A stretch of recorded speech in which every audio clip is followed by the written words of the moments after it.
ఏ బాటైనా పర్వాలేదంట, సమయంతో సాగటమే మన సింపుల్ సిద్ధాంతం.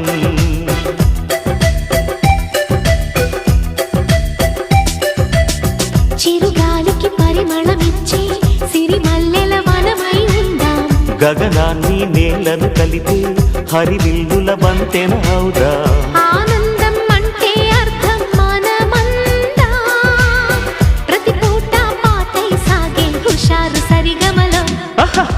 ఎన్నో ఎన్నో రాగాలుండే సంగీతం కాదా, చల్లకి నవ్వుల కేరింత.